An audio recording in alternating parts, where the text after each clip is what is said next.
السلام عليكم. تعالوا بقى النهارده اما نعمل كيكه حلوه قوي، كيكه كل يوم، كيكه الزبادي. حلوه جدا. قد ايه الكيكه دي بتبقى هشه وطريه وجميله قوي، وطعمها هايل جدا. شايفين الكيكه عامله ازاي؟ بس قبل ما نبتدي الفيديو، لو اول مره تشوفوني انا غايه، ما تنسوش تشتركوا في القناه ولايك وشير لو عجبكم الفيديو. وتعالوا نشوف عملنا الكيكه دي ازاي. انا اول حاجه قبل ما ببتدي في الكيكه خالص، اول حاجه بعملها بشغل الفرن بتاعي على درجه حراره 180، وبعد كده ابتدي اعمل الكيكه. عندي 4 بيضات، نص كوبايه زبده، كوبايه زبادي، كوبايه لبن، نص كوبايه زيت، كوبايتين سكر، 3 اكواب دقيق، رشه ملح، معلقه خل، 3 معالق صغيرين بيكنج باودر. طبعا البيض بدرجه حراره الغرفه. وهسيب لكم المقادير. احط عليه الفانيلا واضرب بالمضرب او في الخلاط.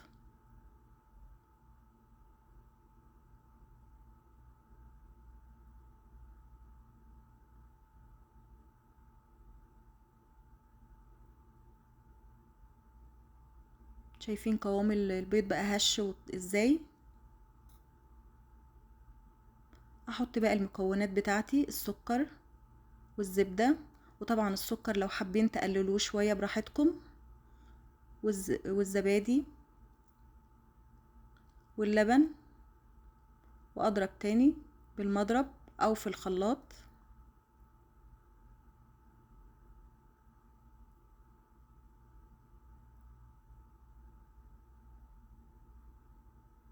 اما الخليط كله ينعم كده، انزل بالدقيق بتاعي، مش هنزل بيه كله، شوية بشوية، واحط رشة الملح والبيكنج باودر.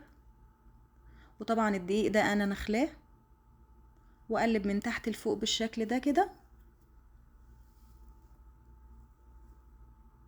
واحط باقي الدقيق واقلب.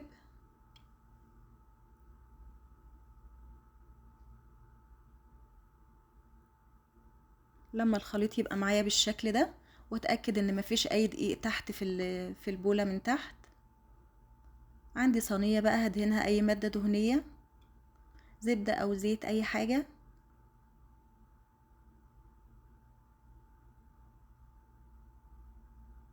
واحط رشه دقيق واوزعها في الصينيه كويس بالشكل ده كده. وبعد كده انزل الدقيق اللي في الصينيه، وانزل بالخليط في الصينيه. شايفين قوام الخليط عامل ازاي؟ هتطلع معاكم كيكه هشه وجميله جدا.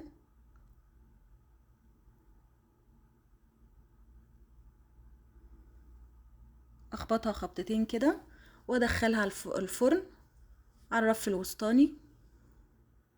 انا الكيكه قعدت حوالي ساعه في الفرن طبعا. بيختلف من فرن لفرن. شايفين الكيكه طالعه عامله ازاي؟ ما شاء الله حلوه جدا.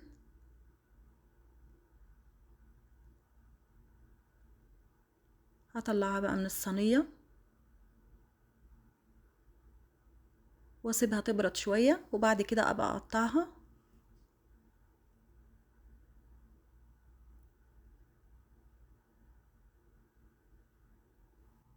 جربوها ان شاء الله تعجبكم.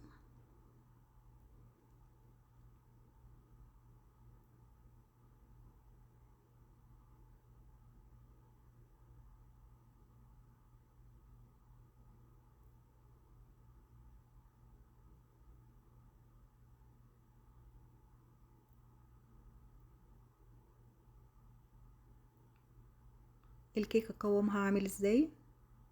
هشه وطريه وجميله جدا.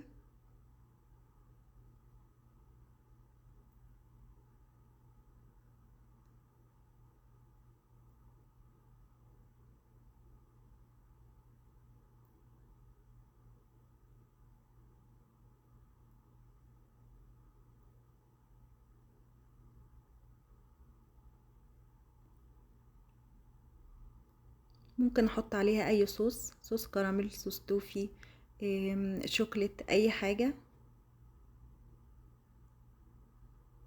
بيديها طعم حلو قوي، وهي كيكة الزبادي اصلا بتبقى حلوة جدا. وبألف هنا، وما تنسوش تشتركوا في القناة، واستنوني ان شاء الله في فيديو جديد. باي باي.